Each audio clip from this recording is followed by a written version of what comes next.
All right. It's kind of a weird weekend, isn't it? I mean, it's kind of like people are tired, people are ready. It's supposed to be Mardi Gras, right? But it's not Mardi Gras. So it's kind of a, what? It's Valentine's. What am I thinking? No wonder everybody's so tired. It's Valentine's Day. Very depressing.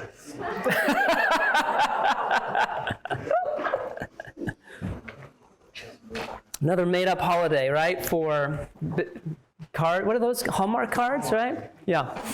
Hallmark cards. Who got, did anybody get any, Valentine's Day stuff? You did? What'd you get? You got flowers. 2 dozen flowers. From Walt or from somebody else? I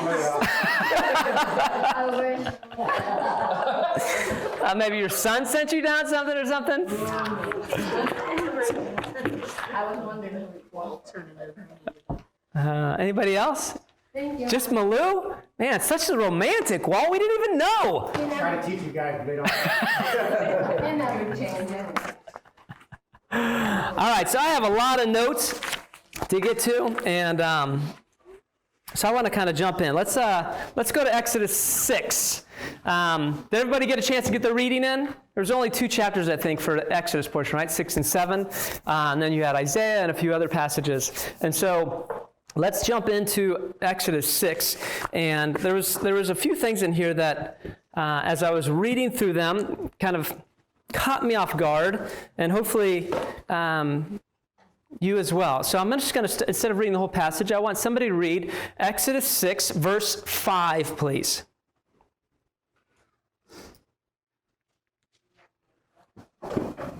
Aaron, in the back, please. Really loud for everybody.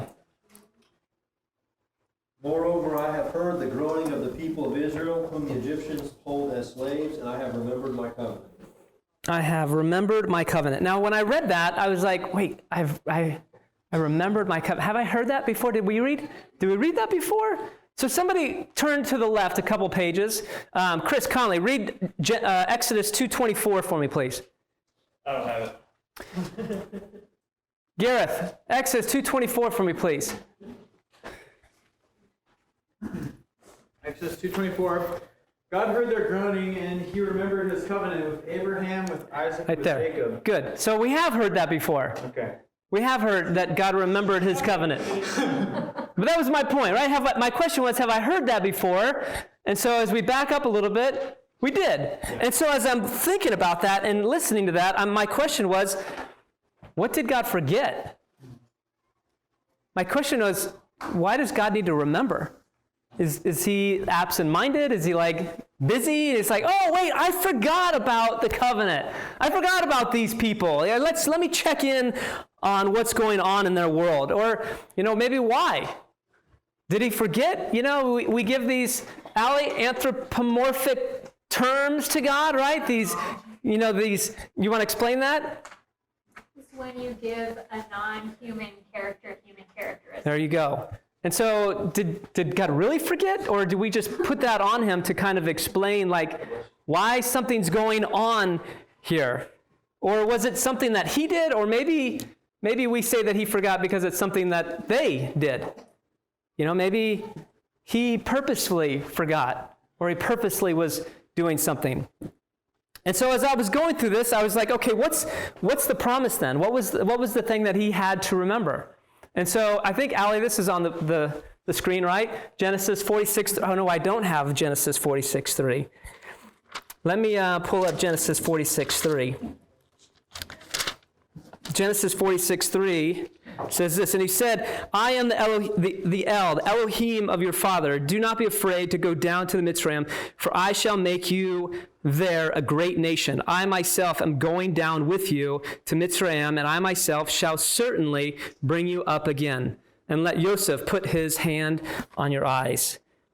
And so if we turn, who was in Exodus 2? Go back to Exodus 1. So that was Genesis 46:3. Exodus 1 says, in verse 6 and 7 says what? Read that out loud. Exodus 1, verse 6 and 7. Now Joseph and all his brothers and all that generation died. But the Israelites were fruitful and multiplied greatly, and became exceedingly numerous, so that the land was filled with them. right? So I will make you this great nation, the promise says. I will make you great in this land. I'm going to take you this place, and I'm going to make you great. And we read the beginning of Exodus, and this is exactly what happens. God says, I am going to be with you, and I will eventually bring you out again. So how do we get to the point where this God is having to remember? I promise I'm going to go down there, I'm going to be with you, and then I'm going to bring you out. And now we're reading in Exodus 6 that he forgot, maybe, or he has to remember. So as I'm pondering these questions, I said, let's continue. So who was reading Exodus 6? Aaron? Read Exodus 6 through 9 for me, please. Say therefore to the people of Israel, I am the Lord, and I will bring you out from under the burden of the Egyptians, and I will deliver you from slavery to them, and I will redeem you with an outstretched arm and with great acts of judgment. I will take you to be my people, and I will be your God, and you shall know that I am the Lord your God, who has brought you out from under the burdens of the Egyptians. I will bring you into the land that I swore to give to Abraham, to Isaac, and Jacob. I will give it to you for a possession. I am the Lord.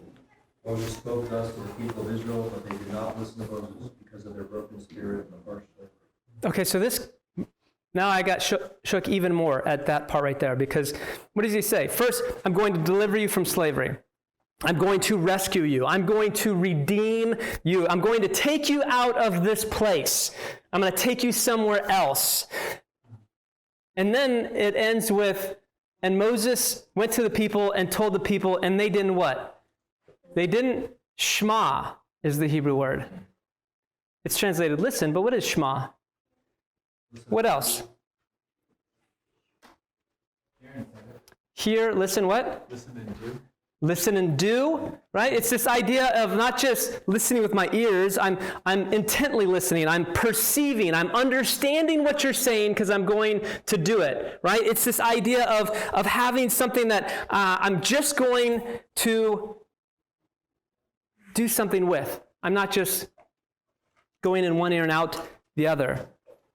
And so as I thought of that, here's God saying, I'm going to redeem you. I'm going to take you out. I'm going to rescue you. And go tell the people this, and they can't even hear this.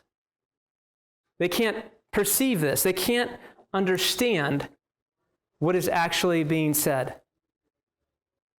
Which made me ask another question. What does it take for someone to get to the place where they're just unable to hear something like that? To hear that message, to be able to perceive or to understand. What does it take for somebody to get to that place? What type of mental state does one person have to be in? What did it say was their problem? They were broken. They were in anguish, right? The people had become so hurt, or maybe they'd become so hardened because of the hard work. They'd become so calloused that they were broken, that maybe this was why they needed to be rescued, because what does it mean to be redeemed? Have you looked around? Have you seen what we're going? I don't even know what you're talking about. God's going to save us. Where has he been all of this time? Now I want to know how we actually got to this place. How did the people actually get to a place where they were so broken, there was so much anguish, they were so calloused that they couldn't even shema this word. They couldn't even understand it. So let's go back to Exodus chapter 1. I'm going to go to Gareth once again, since you're there. Exodus 1, verses 8 through 9, please. Exodus 1, 8 through 9. Yes. Then a new king who did not know about Joseph came to power in Egypt. Mm-hmm. Look, he said to his people, the Israelites have become much too numerous for us. And 10. Come. Let's see. The Israelites have become much too numerous for us. Come, we must deal shrewdly with them, or they will become even more numerous. And if war breaks out, they will join our enemies, fight against us, and leave the country. So Josephus makes an interesting point. This historian from the the first century. He says, when it talks about a new king came to power, what he's saying isn't like this is about lineage, like somebody's son came and became power. It's very specific in this text, and he's saying basically this is like a new dynasty that is taking over, right? It's a regime change. There's a new authoritarian that is now in part a part of this country. And what does it say about this authoritarian? What does he remember about Joseph? Nothing. What does it say? He said he didn't know about Joseph, right? In the actual Hebrew, it says Yada Yosef, right? Which Yada means to know. So the text is kind of ambiguous there, like he didn't know or he did know. Or is the text trying to tell us that, was this a literal he didn't know, or was this a convenient ignorance that he didn't know? That he kind of forgot about Joseph, or intentionally forgot about Joseph. You said the negative word is not in there? What? There's not a negative word in there? It only if you put the vowel point in there. Because the yada means no, but you change the vowel and it makes it didn't know. Or it's taken from the context that it didn't know. Right? So the context of the sentence says that he didn't know. But the rabbis debate back and forth. Did he know or did he didn't know? And so a lot of the rabbis get to the point where like, he did know, but he just chose to not know. So he didn't know, right? So the text isn't lying, but how could you not know about Joseph, right? So there's this historical issue, right? Didn't history say, and I'm asking this question because, I mean, I've heard this before, I just don't remember where, but they had a band of men, and they called them the Kingsmen, and they were going around, and they would go and have war, right? And then they would set up their own king. And this was the same ones that Abraham, same type of band that Abraham dealt with when they went to and took his nephew Lot. That he went with his 300 and fought them. And I just remember that being that was similar to what happened in Egypt, that the band of these kingmen come, and this was why that the Pharaoh, right, didn't know Joseph. I know you just studied something. I just don't remember where. I didn't come across anything of that. I mean, it doesn't sound like this new king isn't Egyptian. He's just a different dynasty of Egyptian rulers. I think the text would have alluded to that if he wasn't from there.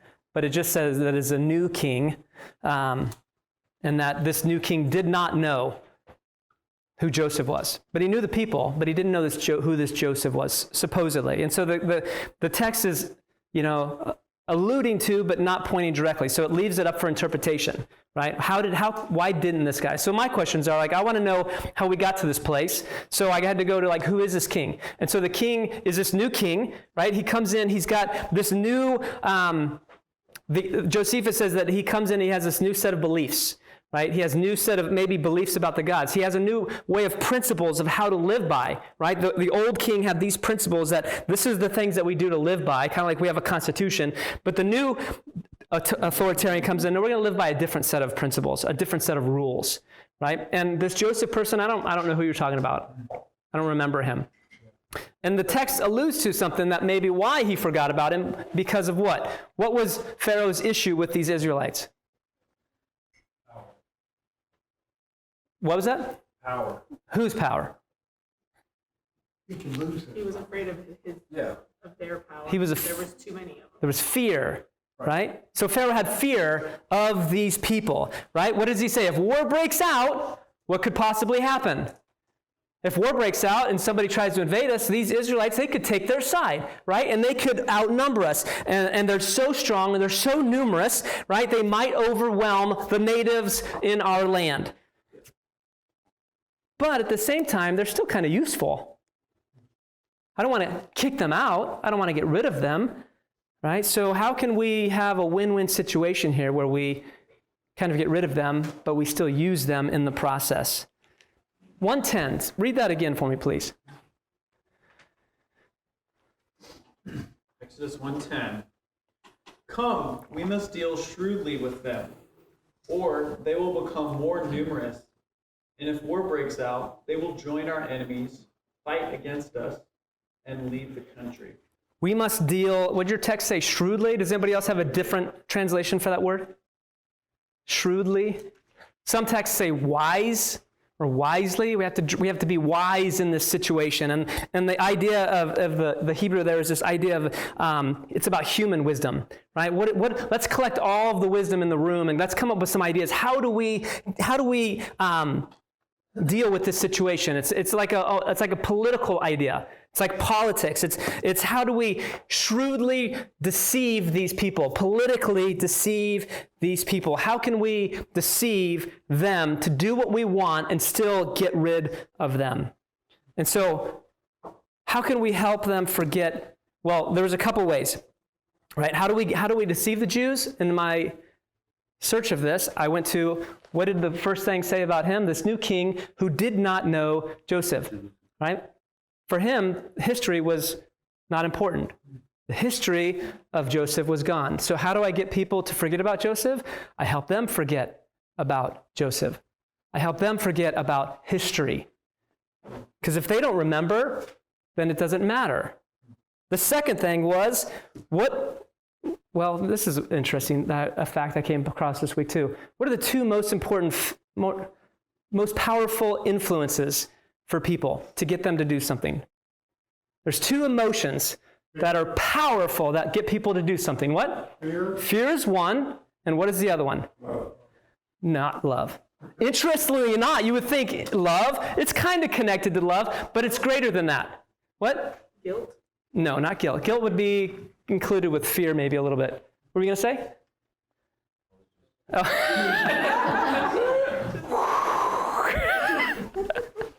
I was thinking anger, but then you said it was more close to love. Uh-huh. It's connected to love. We use it a lot in church. Purpose. You give somebody a purpose, right? They have a reason to do something. You give someone a purpose, they have a reason to live. They have a reason to love. You give somebody a person, they have a purpose, they have a reason to accomplish great things, right? We talk about purpose a lot. Without a purpose, what am I doing? I'm kind of waffling through the air and like, I don't know what to do. I don't know what my purpose in life. What am I supposed to be doing? Purpose and fear are two of the greatest motivators in human history. And what the rabbis pointed out over and over in so many of these different midrashes is that what Pharaoh did here is he gave them a purpose. He wiped out their history and he gave them a new purpose. He showed them that if you have patriotism and by building these cities that we can safeguard all of the wealth that Egypt has to protect us from foreign enemies. And if we all come together and we act with this patriotic spirit, then we can join this labor force, all of us together, and we can, it would symbolize that everyone must help Egypt in its time of need. So he created fear by thinking there might be outside invaders. And if there's this fear that we might have this problem, then we have to do something about it. Let's put everybody and have a purpose, and let's build these storehouses and these cities. And what were the two storehouses called? Ramesses and Pithom, right? These are very important parts of the story. And it even goes even deeper than that. But this is where the rabbis were pointing. And once everyone was involved in this patriotic duty, once everybody was involved in this idea of like, we got to protect ourselves and we're all in this together, then all of a sudden, it was easy to move to the next step, which became slavery. Somehow, which I was still figuring out, how do you get to slavery from there? So verse 111 for me.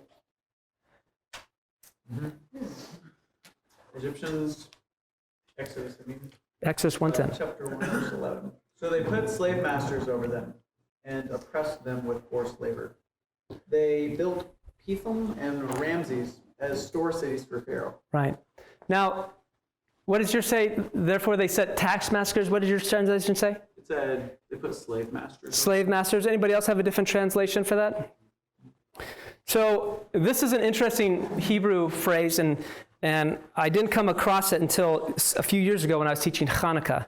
And Hanukkah, which I'm going to point to in a minute, brought me to one of the original translations of this. And in the King James, it also says a different translation. It says tax collectors. Therefore, they set tax collectors over them. It's like, would they send the IRS to put them, in these chains? I mean, what did they do? But what I've realized, and what the text is pointing, what the rabbis helped point out, was that slavery began with a form of a tax, right? We get them all into the slavery force, and they're all in this patriotic duty, and then we're going to tax them in this process. And Pharaoh's plan was step by step by step. And this taxation began with a little bit. It began with this appeal that we're all going to be doing this together, until the point where they are so taxed that the weight was crushing them. And what was Pharaoh's plan from the beginning? Just to tax them? Pharaoh's plan was the same as, well, what it's been for centuries. The extermination of this people, right? He wanted to get rid of them. It was a step-by-step plan. And he couldn't just say, I want to get rid of these people, because if he would have said that, the Egyptians would have said what? You're crazy. This is terrible. That's how monstrous. We're not that type of people. But if I can take away your history, and if I can create a purpose that we can all be patriots together, and then if I can find a way to tax a certain group of people and separate them from everybody else and start to look at them differently, then all of a sudden we're all maybe on the same page. And I was like, how does this actually work? Oddly enough, I was listening to a podcast today of a historian talking about how IBM was instrumental in the Holocaust, in every step of the Holocaust. And he said it was a step-by-step plan. IBM. No. Yeah, IBM. What? The computer company. Yeah. IBM, the computer company. And so he said that it was a six-step process that IBM helped with the Holocaust. He said, first IBM helped them identify the people. They were like the original Silicon Valley, right? They created a system of identifying who was who in this group of people. So they identified them. The second thing that they did was they isolated them. They excluded them, and they separated them from different people. They got them, if you were working with one job and identified who you were, sorry, you can't work here anymore. You're an Israelite. This is Egyptian jobs. We have to get you to a new place. Then they started confiscating their property, their wealth in Germany. Then they put them into ghettos. They put them into their own land, and they separated them where they were. Then they deported them, and then they started to exterminate them. And as I listened to that, I was like, man, so much of that is just right in here in this text. They had to identify them. They had to exclude them, isolate them. They started taking their stuff away. They put them into their own lands. I don't know how they got them there, if they deported them. And then they started to kill them, starting with their babies.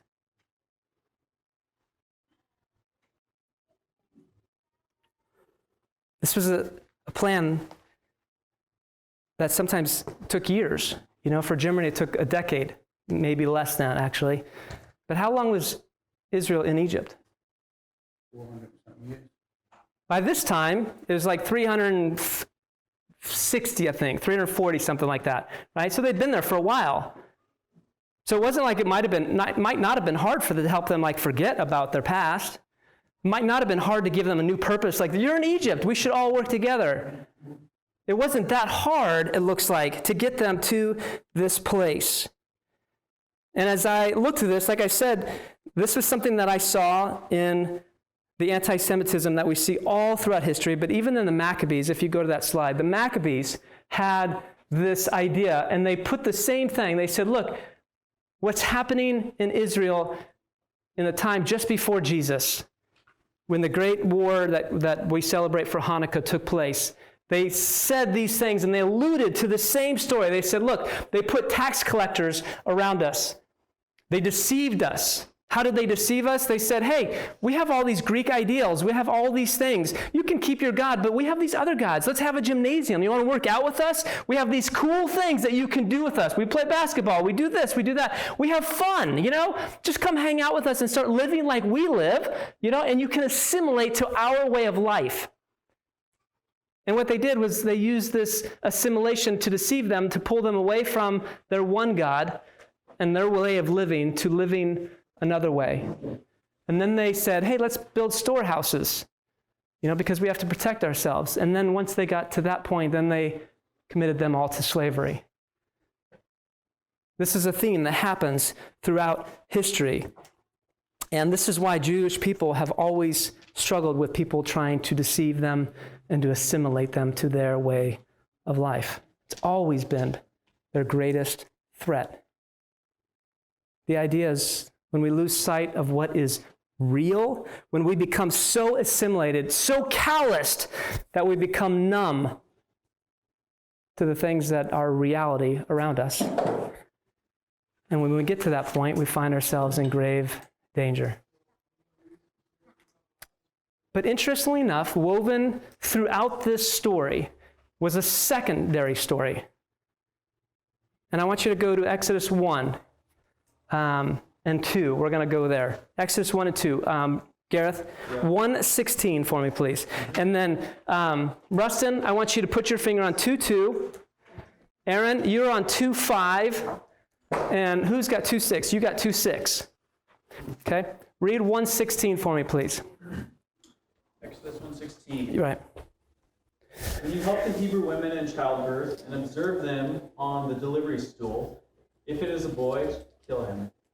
If it is a girl, let her live. 2:2. Rustin. The woman conceived and bore a son, and when she saw that he was a fine child, she hid him 3 months. 2:5. Now the daughter of Pharaoh came down to bathe at the river while her young women walked beside the river. She saw the basket among the reeds and sent her servant woman, and she took it. 2:6. When she opened it, she saw the child, and behold, the baby was crying. She took pity on him and said, "This is one of the Hebrew children." There's one word that connects all this together. Did you hear it? Although yours was a different word. What was the word? What did each one of those people do that was the same? Read yours again. When she opened it, she saw the child, and behold, the baby was crying. She took pity on him and said, "This is one of the Hebrew children." When she, what? When she saw. The word that connects all of these is the word vayara. To see, to perceive. It's in all of these things. And the text, when it talks about this, she saw, or she perceived, or what was your text?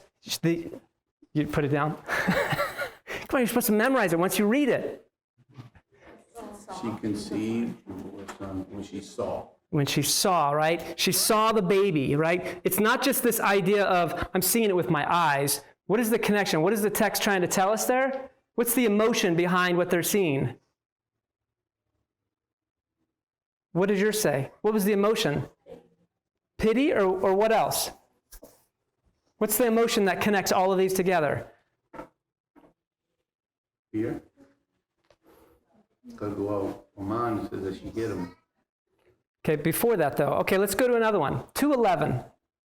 Who's got 2:11? Abby, read 2:11 for us. One day, when Moses had grown up, he went out to his people and looked on their burdens, and he saw an Egyptian beating a Hebrew, one of his people. He saw, right? It's in this sentence twice, right? He looked out and he saw these things happen, and he saw somebody beating this Egyptian or these Israelites. He saw this. He perceived this, right? With his eyes. But it's not like he saw this for the first time. It's not like he's the only one seeing this. This is happening all the time, every day. Everyone around him is happening, right? The text is pointing specifically with this word over and over and over and over, connecting this one idea. It's not that they're just seeing this with their eyes. It's the idea that there is empathy behind these eyes. There's compassion. I see a basket, a baby's crying. I see a baby, they're going to kill it. I don't want them killed. I have empathy. I have compassion for what I'm seeing. Moses has this empathy, this compassion for what he is now seeing. Verse 2:25, Aaron. God saw the people of Israel, and God knew. God saw the people and he knew. This word, vayira, that is woven through this, these people, the mothers, the Pharaoh's daughter, Moses, and even God, he perceives what's going on and he has empathy. He has compassion for what is going on. And in that theme, I had the question, do we have eyes to hear I'm sorry, do we have eyes to see and ears to hear? Moses was an Egyptian. He should have been numb to this. He was in authority. He was a prince. He knew this was happening. But for whatever reason, at this point, he has compassion for what is going on. Now, if you're doing your reading in Isaiah, I wanted to just read a couple verses here. Isaiah 1 was powerful. But there's a couple of passages, 10 through 13 and 15 through 17. I'm just going to read this from my translation, and I want you to hear this. 10 through 13 says this: Hear the word, O Yehovah, you rulers of Sedom. Give ear to the Torah of our Elohim, you people of Amorah. Of what use to me are your many slaughterings, declares Yehovah. I have had enough of ascending offerings and of rams and the fat of fed beasts. I do not delight in the blood of bulls or of lambs or goats. When you come to appear before me, who has required this from your hand to trample my courtyards? Stop bringing futile offerings, incense.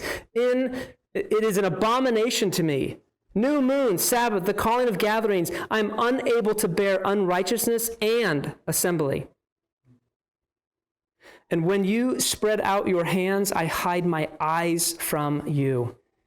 Even though you make many prayers, I do not hear. Your hands have become filled with blood. Wash yourselves, make yourselves clean. Put away the evil of your doings from before my eyes. Stop doing evil. Learn to do good. Seek right ruling, reprove the oppressor, defend the fatherless, plead for the widow.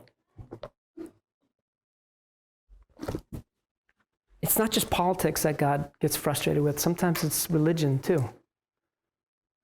Sometimes it's doctrine. It's easy for religion to just become numb, to become robotic.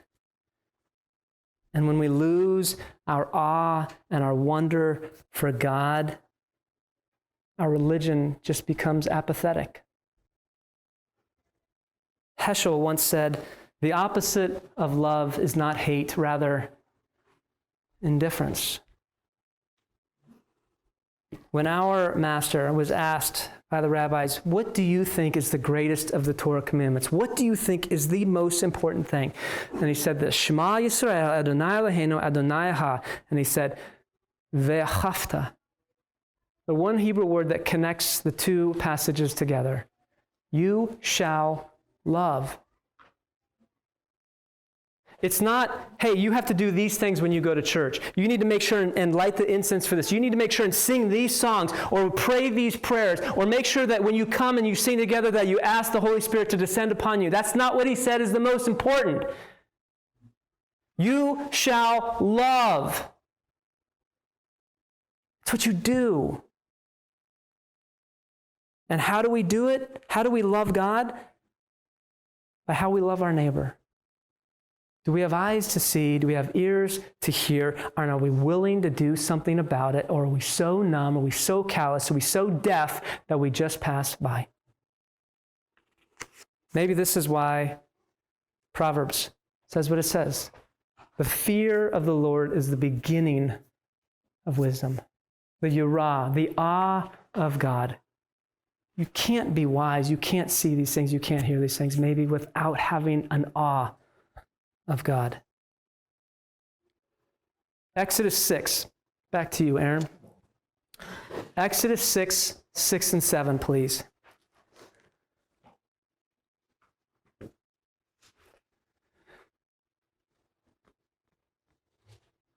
Say therefore to the people of Israel, I am the Lord, and I will bring you out from under the burdens of the Egyptians, and I will deliver you from slavery to them, and I will redeem you with an outstretched arm and with great acts of judgment.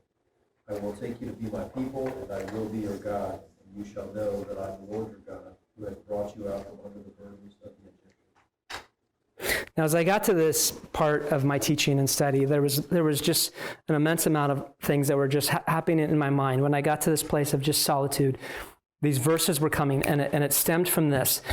Exodus 6 has these promises, and there's this idea that the rabbi said that there's this 4-stage process to redemption. How do we get to be redeemed? How do we get out of Egypt? Because we all struggle with this idea of Egypt. We all have the struggle of being in burden and chained with sin, or these things that hold us back from life. And I want to get to a place where I can feel like I live and not always burdened and worn down. Then this is the 4 stages. God says, I will take you out. I will get you to a place where you will leave this Egypt. He said, I shall rescue you. You will no longer be slaves.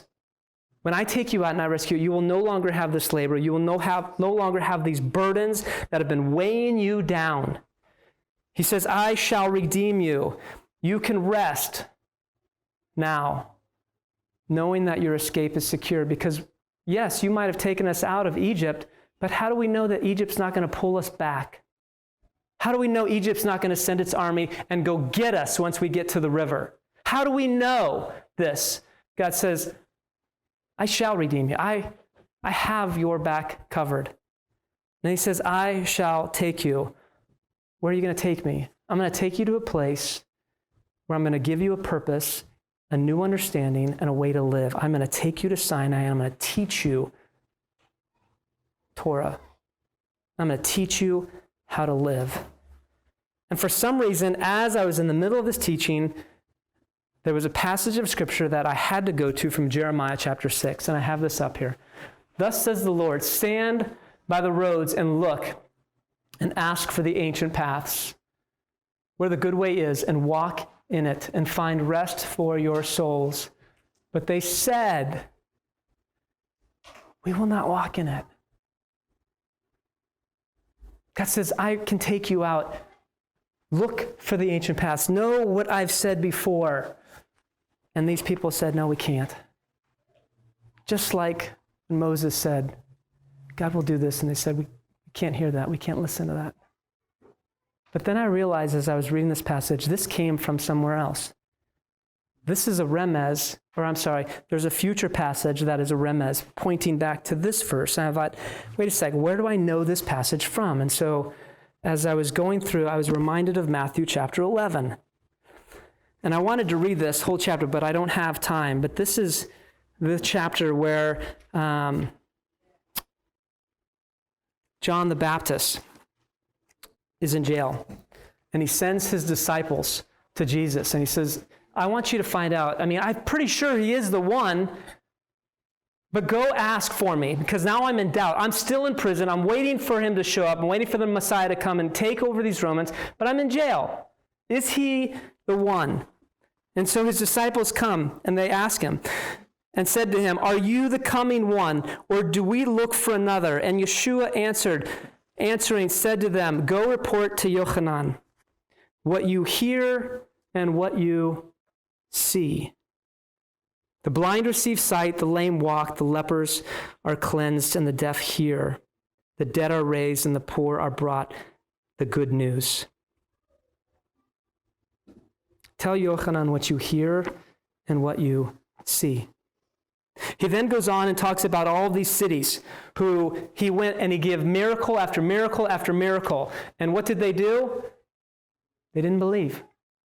He says, you heard my teaching, you saw these things take place, but yet you still do not believe. And he goes on after that and he says, the son of Adam came eating and drinking, and they say, see a man, a glutton and a wine drinker, a friend of tax collectors and sinners, and wisdom was declared right by their eyes. They had the wisdom of the day, but they still couldn't see. They still couldn't hear. And then it goes on in verse 25. It says, at that time, Yeshua responding said, I thank you, Father, master of the heavens and the earth, because you have hidden these matters from clever and learned ones, wise. Remember, we started out with this idea of wise, and have revealed them to babies. Yes, Father, because so it is well-pleasing in your sight. All have been handed over to me by my Father. And no one knows the Son except the Father, nor does anyone know the Father except the Son, and he to whom the Son wishes to reveal him. And then he says this in 28. Write this down. Memorize this. Come to me, all you who labor and are burdened, and I shall give you rest. Take my yoke upon you and learn from me. For I am meek and humble in heart, and you shall find rest for your souls. For my yoke is gentle and my burden is light. There should be another.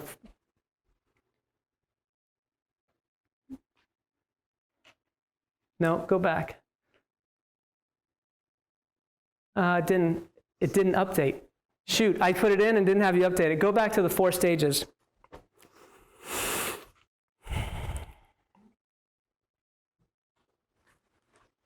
I shall take you out. Come to me. I shall rescue you. You will no longer be slaves. Come to me, and all you who labor and are burdened, and I shall give you rest. I shall redeem you, and I shall take you. Take my yoke. What does yoke mean in this passage? Doesn't mean burden. Take my yoke is a Hebrew phrase. It's an idiom. It's an idiom for what? Teachings. Take my teachings. What is he teaching? Torah. Take my teachings. I shall take you, God says. I will give you Torah and teach you how to live. Yeshua says, take these teachings. Come to me. Yeshua was sent by the Father, was given authority, not just as a rabbi, not just as a prophet, not just as Messiah, but as King, the Son of God, given divine authority. And he says, come to me. This is the message of promises. This is the message of deliverance. There are people that I've talked to this week who are still struggling, who know Jesus, who believe in Jesus, yet they still carry around these burdens every single day, asking, where's my purpose? Asking, why don't I have life? Why don't I feel invigorated? Why do I feel like an EKG machine where I'm up and then I'm down, and then I'm up and then I'm down? Why do I feel good one day and then the next day I'm miserable and depressed and trying to figure this out? Maybe it's because our faith can get numb.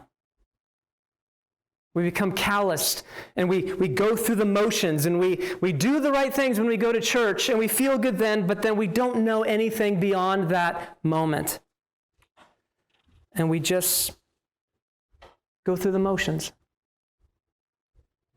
Yet we're still miserable. Jonathan Sachs said, God promises, but we have to act. I'll never forget when Dwight Pryor was asked a question, and I was there, and he said, how did Israel get out of Egypt? How did they get out? Do we remember? What? They took a step. They walked.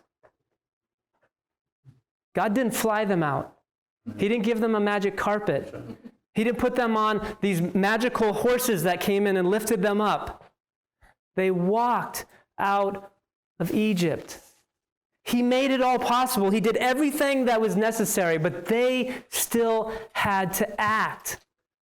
Sometimes we're like, where are you, God? You know, I want all this stuff. And God's like, the door's open, go. Why haven't you done this for me? Like, if my life could just be better, if you just would have done this. And God said, go ahead, keep walking. Too often we live in this world where we're waiting for God. But the reminders sometimes are right here, like sometimes we have to have the eyes to see. That's the path. We have to have the ears to hear. I can hear that. That's where I'm supposed to be going. God has provided but do we hear it? You think that goes, just seems like that, it's much easier to sit there and watch the news and worry than to, go to the promises he's given us and remind us of it and walk it out. Right. Walk in the, sons and daughters of God, than to just sit there and to worry in it and then come out in normal services and hear more, but never acting on it. I wonder if that's why the passage is that God remembered. Because how often do we say these things? Where are you, God? And what did the passage say? The promises were that you will go into this foreign land, and what did he say? I will be with you. What did it say about Joseph? God was with him through all of these steps. In the beginning of, being taken into slavery and going through all these problems, right? It says over and over the text, God was with him. And the people will be taken from Israel into Egypt, and it says, I will be with you there. I think when it says God remembered, it wasn't because he forgot. It was because they forgot.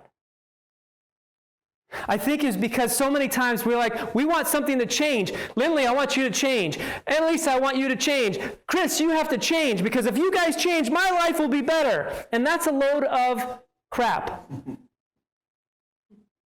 The old saying is nothing changes until something changes, but the reality is nothing changes until I change. Is my heart open? Are my eyes open? Are my ears open? This is the message, I think, for our age today. I had a conversation with a pastor just this last week. And I said, look, man, I don't think anybody in this parish or this state has never heard the name of Jesus before. They've probably heard it at school. They've probably heard it at Catholic school. They've probably gone to church. Their grandmothers probably told them. They've all heard about it. Everybody knows the name of Jesus. But how many people know what it means to live as Jesus lived? How many people know what it means to have a life of purpose and fulfillment and joy, because that is inside you?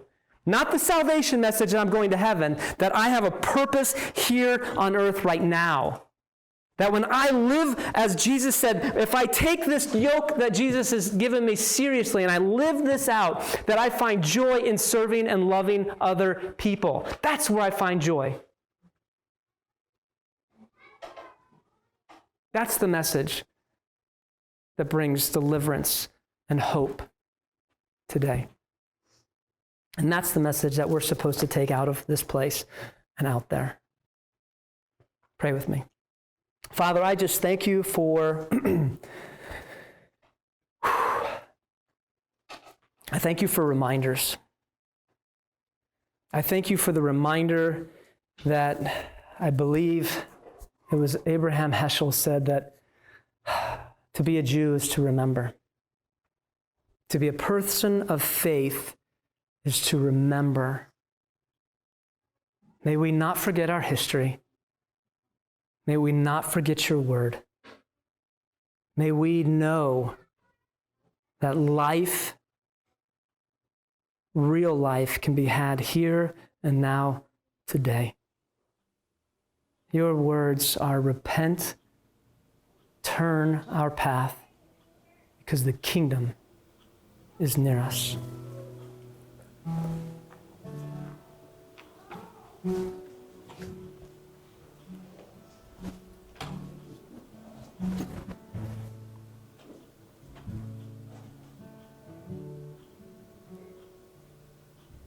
Every time I try to make it on my own, every time I try to stand and start to fall, all those lonely roads that I have traveled on, there was Jesus.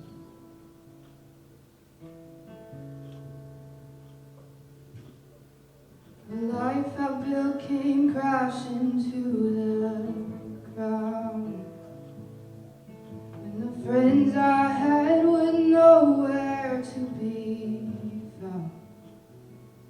I couldn't see it then, but I could see it now. There was Jesus.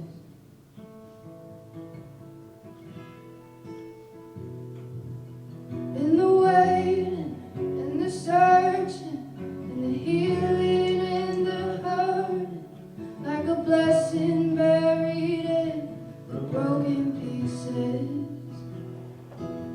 Every minute, every moment, where I've been and where I'm going, even when I didn't know it, I couldn't see it. There was Jesus.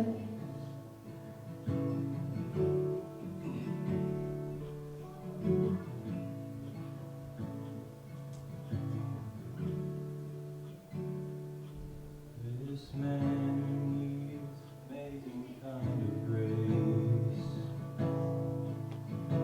In this sad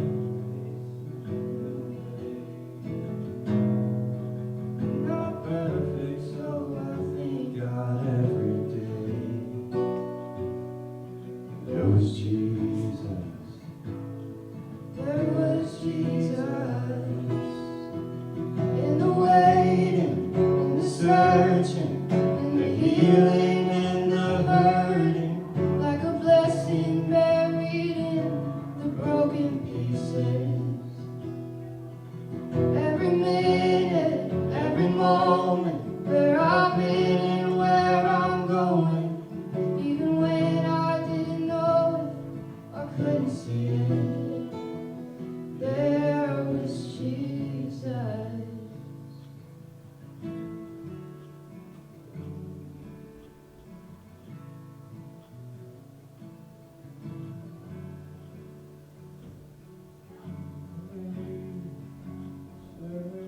The healing and the hurt, like a blessing buried in broken pieces.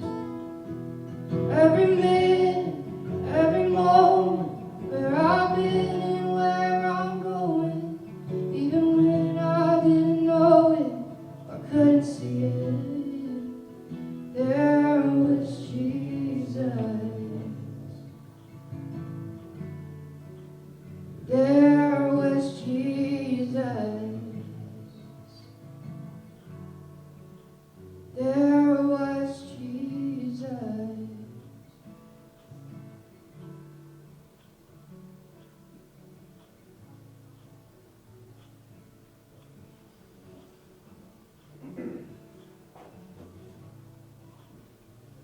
I pray that you guys have a great week. I pray that you guys take this opportunity to be Jesus to somebody else. To take his love, to be his love to those that you see, that your eyes are open and your ears can hear. May you be the light to whoever you encounter. Amen. Have a good weekend.